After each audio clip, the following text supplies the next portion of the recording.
이사. 젊었을 때는 이사를 많이 다닙니다. 나이가 들었어도 이사를 많이 다니는 경우가 있기는 합니다. 대체로 자기 집을 마련하지 못한 경우가 이에 속합니다.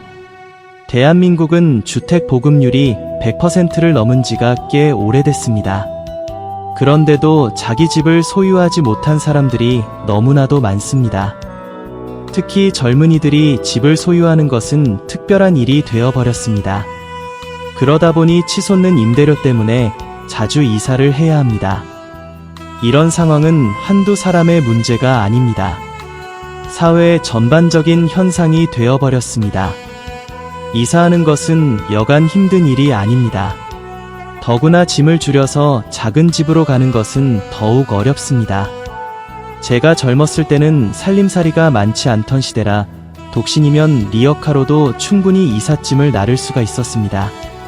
그러나 삶이 풍요로워지면서 지금은 커다란 트럭과 고층 사다리차까지 동원해야 이삿짐을 나를 수 있는 시대가 되었습니다. 이삿짐을 옮기다 보면 그동안 잃어버렸던 여러 가지 것들이 나타나곤 합니다. 어떤 것들은 그토록 애를 쓰고 찾아도 찾을 수 없었던 것들이 나오기도 하고, 어떤 것들은 추억이 새록새록 묻어있는 물건들이 엉뚱한 장소에서 나오기도 합니다. 지금은 곁에 없는 사랑하는 소중한 사람의 물건이 나오기도 합니다. 이런 때는 감정이 북받치기도 하지요. 아무튼 이 땅에서 이사 한두 번 안 다녀본 사람이 어디 있겠습니까?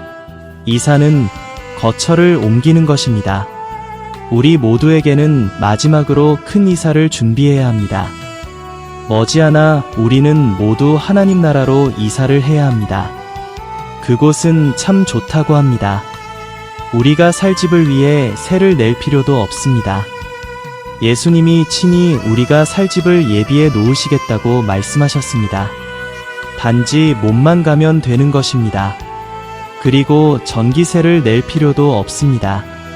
하나님이 빛이시기 때문에 등불이 필요 없는 곳이라고 합니다. 먹을 것을 걱정하지 않아도 됩니다.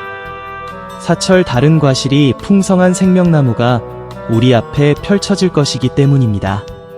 병원에 갈 일도 없습니다. 장례식을 치를 일도 없어집니다.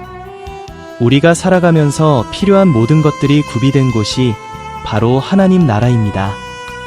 이곳으로 우리의 거처를 옮기는 것이 얼마나 멋진 일인지를 생각해 보시기 바랍니다. 이 땅에서도 크고 멋진 집으로 이사를 할 수 있다면 얼마나 가슴 설레겠습니까? 세상에서 가장 비싼 아파트는 모나코의 더 오덴 타워로 값이 4천억이 넘는다고 합니다. 이런 아파트로 이사 간다고 생각해 보십시오. 그러나 하나님 나라의 우리 처소는 이것에 비할 바가 아닙니다. 요한계시록에서 잠깐 보여준 하나님 나라의 집들은 길을 정금으로 깔 정도로 호화롭다고 소개하고 있습니다. 우리의 욕심을 모두 만족시킬 수 있는 수준인 것이지요. 예수님을 믿고 이 땅을 떠나갈 때 우리는 지금보다도 훨씬 멋진 하나님의 왕국에서 산다는 것을 생각할 때 얼마나 큰 평안을 얻게 되는지요. 우리는 최종적인 주소 변경을 할 준비를 하면서 이 땅을 살아가야 합니다. 이 땅 위에 어느 곳에 살든지 마지막 돌아갈 집은 하나님 나라에 있다는 것을 명심해야 합니다. 믿음이 있는 만큼 그것은 우리에게 현실로 피부에 와 닿습니다. 믿음이 없다면 믿음을 키우십시오. 그러면 그 나라를 바라보고 살 수가 있고, 비록 이 땅에서 고달픈 삶을 살아갈지라도 소망으로 인하여 훨씬 고달픔을 잘 이겨낼 수 있을 것입니다. 바울 사도는 이렇게 고백합니다. 내가 그 둘 사이에 끼었으니 차라리 세상을 떠나서 그리스도와 함께 있는 것이 훨씬 더 좋은 일이라. 그렇게 하고 싶으나 내가 육신으로 있는 것이 너희를 위하여 더 유익하리라. 빌립보서 1장 23에서 24절.